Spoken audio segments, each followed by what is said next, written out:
And when you move forward with your life, and I've talked about this a lot too, but I always say when you show somebody that you can live your life without them, that's when they will always try to control you and bring you back. I don't want to get too in depth with this because I don't want to take away from the topic of fear. But I tell people that all the time. It's like, as long as somebody knows that they can control you, they'll treat you how they want to treat you. But as soon as you show them that you're happier, well, really yourself, because really showing them shouldn't matter. But as soon as you show yourself that you're happier, that you can survive without your life, that you can operate your life without them, that's when people will try to control you again, because they realize that they've lost the power in your life. See, some people don't come in your life to love you. They come in your life to use you. Some people don't come in your life to love you. They come in your life to control you. Some people have controlling issues. Controlling makes somebody feel powerful.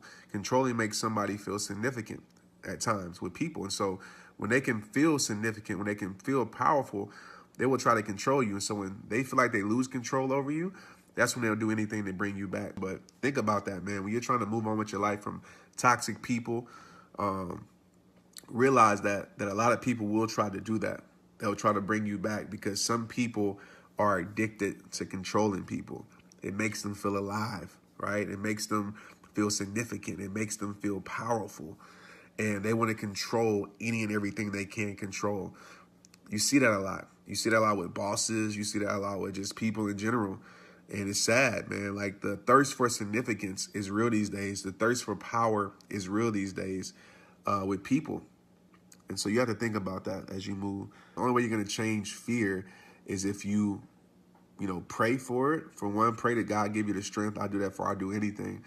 And then go do it. That's the only way you're going to do it. The only way to get to certain things and get through certain things is you have to go grow through certain things. You have to.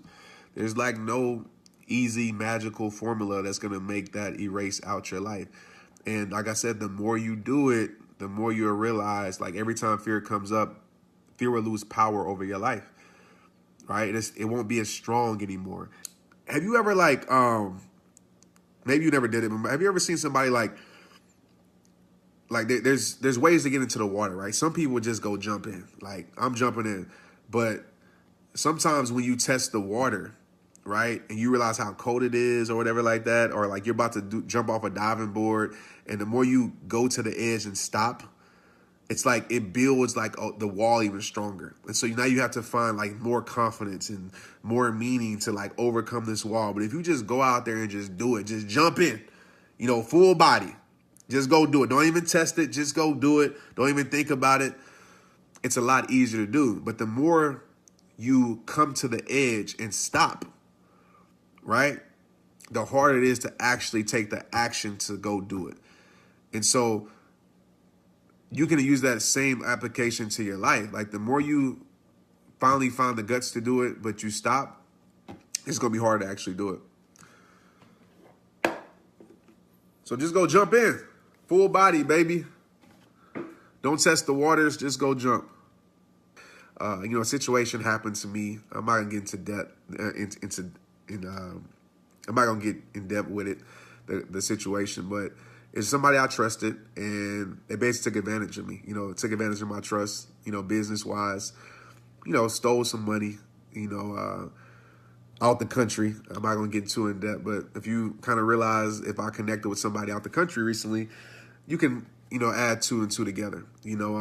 Situation happened, and, it's a person like, and I've dealt with this plenty of times in my life, not the money situation. It's not about the money. It's just about like, dang, like, you're supposed to be like a friend. You're supposed to be like my boy. You're supposed to be like whatever, a family almost. And I've had this happen to me multiple times. And it's like, even not in that situation, but like when you're there for people and then when you need them to be there for you.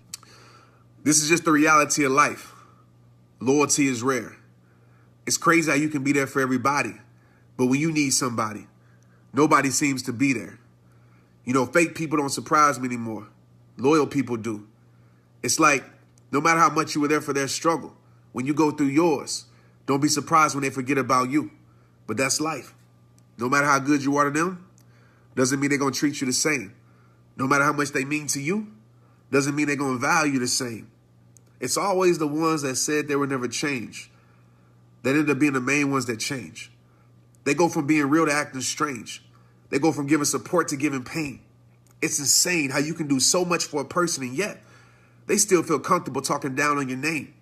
Like you wasn't the one that helped them get it right. Like you wasn't the one that did so much for their life. But people tend to forget about the favors when they become haters. And just like that, they'll switch up on you overnight. They'll go from talking to you to talking about you. They'll go from I got you to I forgot you. They'll preach that they down for life, but when you get down on life, that's when you will see how they really feel about you, straight up. With no hesitation, they'll try to ruin your reputation by creating false accusations just to benefit their situation. Y'all's private conversations become public information. It's amazing. When you're dealing with real and fake, the word loyalty always seems to get lost in translation. As you can see, sometimes it's the ones you cut for that turn out to be cutthroat. And sometimes it's the ones you think you see eye to eye with turn out to be the ones you got to watch the most. Trust me, just because they close doesn't mean they're going to be close forever. They say they for you but never show up for you. That's because as long as they ain't doing good, they don't want you to do better. So if you don't want what's best for me, then don't stand next to me. I don't need your negative energy. And I find it funny, just to get back at you, your old friends will become new friends to your old enemies. So understand, when loyalty isn't returned, that bridge has to be burned. Don't let it take someone showing you multiple times they can care less about you for you to finally learn. So if you always got to question their loyalty, then maybe it's time for this chapter to be closed. And always remember this fact about life. Someone's loyalty is something that you just can't control. Straight up.